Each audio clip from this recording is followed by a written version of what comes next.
Isn't it amazing how one casual conversation could completely change the course of your day? Today, I met Mr. Park, the big honcho businessman. Just happened to bump into him at the restaurant, and as we got talking, bam! I found myself discussing plans of owning a restaurant. I mean, can you believe it? Granted, it's always been in the back of my mind, but to actually discuss it out loud, and that too with him, just made it feel so real, so vivid,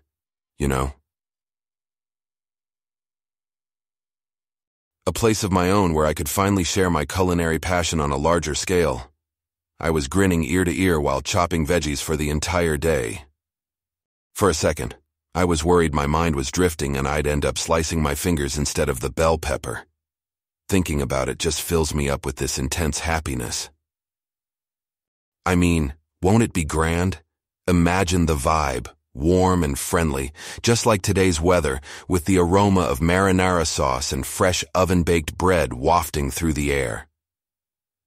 And of course, the state-of-the-art oven I've got my eye on, where I'd be flipping those pizzas like a pro, meticulously maintaining the temperature, of course. Wouldn't want to break my compulsive pattern now, would we? Oh, and speaking of temperatures, you remember that pizza night we all had at Juwan's last month? I was reminded of it today during a chat group convo. Yuna suggested we should have a movie marathon again. And isn't it funny that for Juwan, a binge-watch party is just code for a pizza night?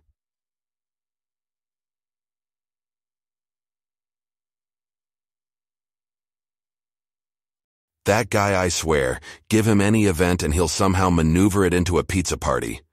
Not that I'm complaining, just a good excuse for me to practice my cooking skills. That squid ink pasta, though. When Yuna reminded me of that disaster, I couldn't help but laugh, remembering how we had all turned into Smurfs for the day. I promise, no squid ink in my restaurant. Chef's special, perhaps, but absolutely positively no squid ink. That'd be a sight, our own little group walking about, painting the town blue. By the way, remember how I was talking to Juwan about starting an indoor herb garden? Still feel he should give it a try. Nothing quite like fresh herbs from your own little corner of green. He says his monitor light doesn't count as sunshine, but I think even his coding space could use a pop of nature, don't you? Anyway, on a serious note, I sometimes can't help but wonder if I'm ready to take such a big step towards my goal. A part of me is still that little boy from Busan who played football on the beach and loved his mom's hand-baked bread. But then again, I also hopped on a plane and flew to France to study at Le Cordon Bleu, right? And look at me now, flipping pizzas and twirling spaghetti like a boss. At the end of the day, that's all part of the hustle, isn't it? Phew, guess I let myself get a little carried away there. You know what's funny about this city's nightlife? It really comes alive after sundown. It's like an entirely different world. Today was the annual Night Festival of Seoul, right? I mean, the entire city was glittering. Streets were buzzing with people. And oh, the food, the music, everything was just wow. So, on a whim, I decided to participate in this street photography contest. And let me tell you, it had me walking around town like a silent observer, just soaking in the vibe and clicking. It was a fantastic, spontaneous sort of turn of events, just being able to experience Seoul through my camera. Capturing the pulse of the city, the lively streets, the lights reflecting off store windows. It was genuinely therapeutic in its own chaotic way. But how could I forget our usual evening chats? Lively as always with Juwan and Yuna. Yuna uploaded photos from her recent diving trip. They were fantastic. And oh, did you check out the new Coldplay album yet? I've been jiving to it while working, and it's an absolute treat. Juwan seemed smitten with it too, calling it his coding jam. We did end up reminiscing about my little kitchen disasters thanks to Yuna. Now every time someone mentions a pizza night, be prepared to hear the tale of the infamous squid ink pasta. Hey, speaking of music, do you ever feel that specific songs or bands, they become synonymous with certain phases of life? I just agree with Yuna how Coldplay kind of acts like this soothing background score to our daily grind.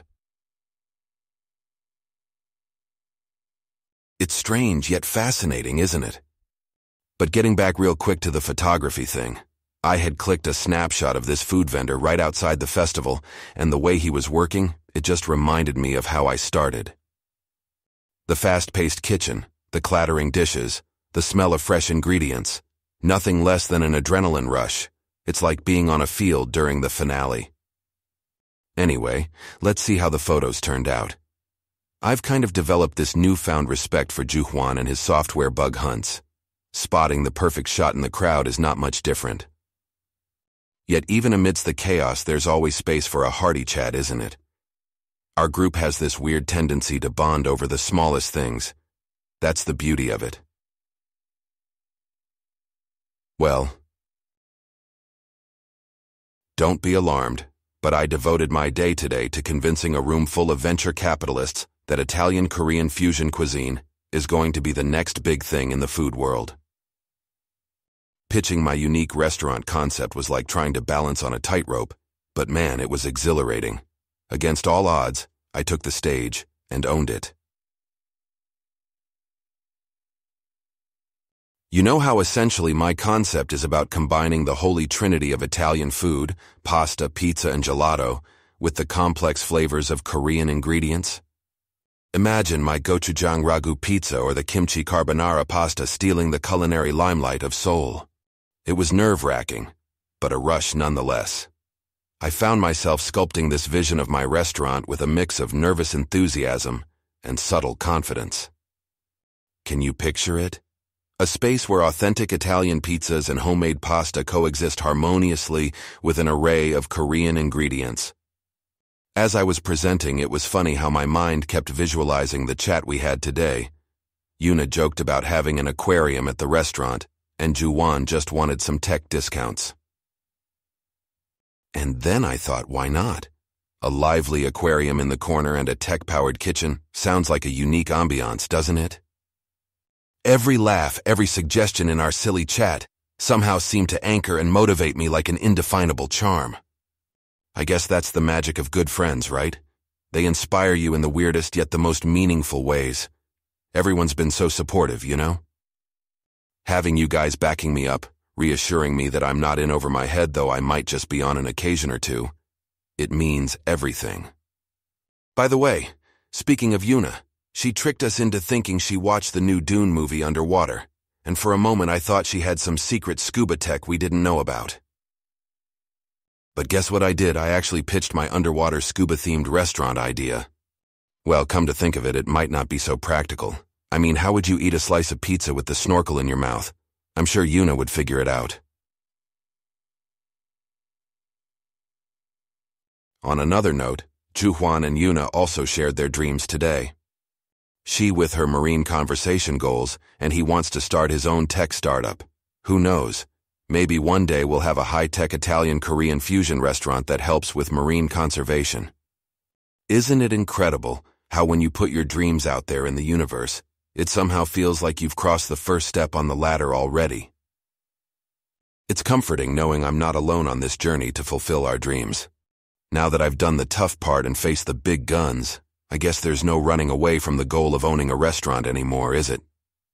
Anyway, I've got some cleaning up to do in the kitchen. You know how meticulous I have to be about that. I'll fill you in more about the pitch tomorrow. For now, dream big, my friend. Catch you later.